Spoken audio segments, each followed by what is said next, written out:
ದಯಮಾಡಿ ಗಣ್ಯರಲ್ಲಿ ಒಂದು ಮನವಿ. ಈಗ ಮಾಂಗಲ್ಯ ಧಾರಣೆ ಆಗ್ತಾ ಇದೆ. ದಯಮಾಡಿ ಗಣ್ಯ ವ್ಯಕ್ತಿಗಳು ಅದನ್ನು ಮುಟ್ಟಿ ಅವರನ್ನು ಆಶೀರ್ವಾದ ನೀಡಬೇಕಂತ ಕೇಳ್ಕೊಳ್ತಾ ಇದ್ದಾರೆ.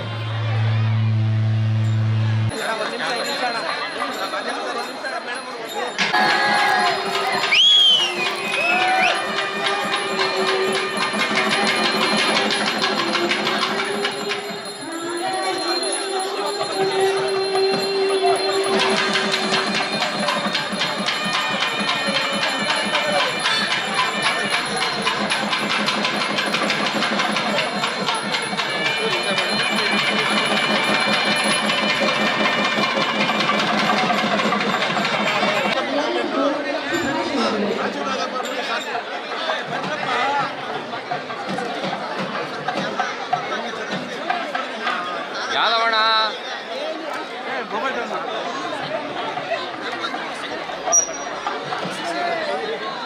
ಸ್ವಲ್ಪ ಹಿಂದೆ ಬಾಕ್ರು.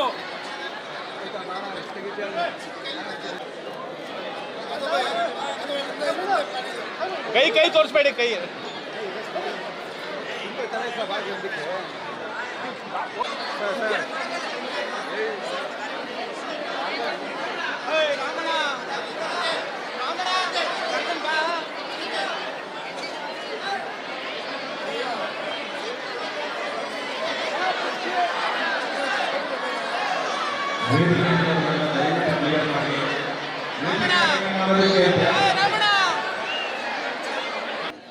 ಹ್ಯಾಪಿ ಮ್ಯಾರಿಡ್ ಲೈಫ್ ಅಂತ ಹೇಳ್ತಾ ವೇದಿಕೆ ಮೇಲಿರುವಂಥ ರೇಣುಕಾನಂದ ಗುರೂಜಿಗಳಿಗೆ ನಮಸ್ಕಾರ ಸರ್. ಹಾಗೆ ವೇದಿಕೆ ಮೇಲಿರೋ ಎಲ್ಲ ಗಣ್ಯರಿಗೂ ನಮಸ್ಕಾರ ಸರ್.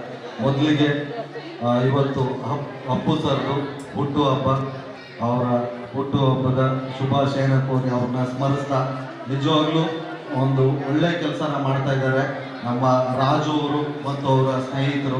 ಯಾಕೆಂದರೆ ಇವತ್ತು ಒಂದು ಮದುವೆ ಮಾಡಬೇಕಾದ್ರೆ ಎಷ್ಟು ಕಷ್ಟ ಇದೆ ಅಂತ ಗೊತ್ತು, ಹೆಣ್ಣೆತ್ತವ್ರು ಗೊತ್ತು. ಯಾಕೆಂದರೆ ಈಗ ವರದಕ್ಷಿಣೆ ಅದು ಇದು ಅಂತ ಹೇಳಿ ಒಂದು ಮದುವೆ ಮಾಡೋದು ತಮಾಷೆ ವಿಷಯ ಅಲ್ಲ. ಯಾಕೆಂದರೆ ನಮಗೂ ಅಕ್ಕ ತಂಗಿರಿದ್ರು ಮದುವೆ ಮಾಡಬೇಕಾದ್ರೆ ಇಷ್ಟ ವೇಸ್ಟು. ಯಾಕೆಂದರೆ ಏನೇ ಖರ್ಚು ಮಾಡಿ ಏನೇ ಮಾಡಿದ್ರು ಆವತ್ತು ಬಂದ್ರ ಮದುವೆಗೆ ವಿಶ್ ಮಾಡಿದ್ರೆ ಯಾರು ಏನು ಸಂತೋಷ ಹೋಗಲ್ಲ, ಒಂದಷ್ಟು ಬೈಕಂಡೆ ಹೋಗ್ತಾರೆ. ಸೊ ಹಂಗಾಗಿ ದಯವಿಟ್ಟು ಯಾರು ಆಡಂಬರದ ಮದುವೆಗಳನ್ನ ಹಾಕ್ಬೇಡ್ರಿ. ಅದೇ ದುಡ್ಡನ್ನ ನೀವು ಬ್ಯಾಂಕಲ್ಲೋ ಇಲ್ಲ ಹುಟ್ಟ ಮಕ್ಕಳುಗಳು ಅಕೌಂಟ್ಗೆ ಹಾಕಿದ್ರೆ ಜೀವನಕ್ಕೆ ತುಂಬ ಒಳ್ಳೆಯದಾಗುತ್ತೆ. ಇವತ್ತು ಒಂದು 10 ಜೋಡಿಗಳಿಗೆ ಸಾಮೂಹಿಕ ವಿವಾಹ ಆಗಿದೆ. ಮುಂದಿನ ವರ್ಷ ಅಪ್ಪು ಸರ್ ಬರ್ಡೇ ದಿನ ಎಲ್ಲರೂ ನಿಮ್ಮ ಮಕ್ಕಳಿಗೆ ನಾಮಕರಣ ಫಂಕ್ಷನ್ ಇಟ್ಕೊಳ್ರಿ. ಎಲ್ರಿಗೂ ಒಳ್ಳೇದಾಗಲಿ ಅಂತ ಹೇಳ್ತಾ, ಇದೇ ಥರ ಇವತ್ತು ಒಂದು 10 ಜೋಡಿ ಮಾಡಿದರೆ ಮುಂದಿನ ವರ್ಷ 50 ಜೋಡಿಗೆ ಸಾಮೂಹಿಕ ಮಾಡುವಂಥ ಶಕ್ತಿನ ತಾಯಿ ಚಾಮುಂಡೇಶ್ವರಿ ಕೊಡಲಿ. ದಯಮಾಡಿ ಇನ್ನು ಯಾರ್ಯಾರು ಇಲ್ಲಿ ಅಣ್ಣ ತಮ್ಮದಿರ ಮದುವೆ ಆಗಿಲ್ಲ ಎಲ್ಲರೂ ಸರಳ ವಿವಾಹನೇ ಆಗ್ರಿ.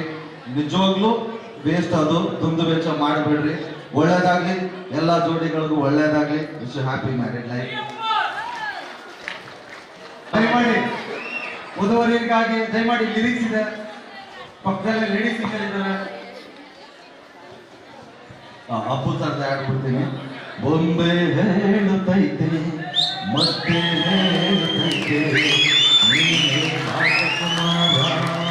ಹೊಸ ಬೆಳಕೊಂದು ಹೊಸಿಲಿಗೆ ಬಂದು ಬೆಳಗಿದ ಮನೆಯ ಮನಗಳ ಹಿಂದು ಆರಾಧಿಸೋ ರಾಜರತ್ನನು ಆಡಿಸಿಯೇ ನೋಡು ಬೇಡಿಸಿಯೇ ನೋಡು ಎಂದು ಸೋಲದು ಸೋತು ತಲೆಯ ಬಾಗಲು.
ಡಾಕ್ಟರ್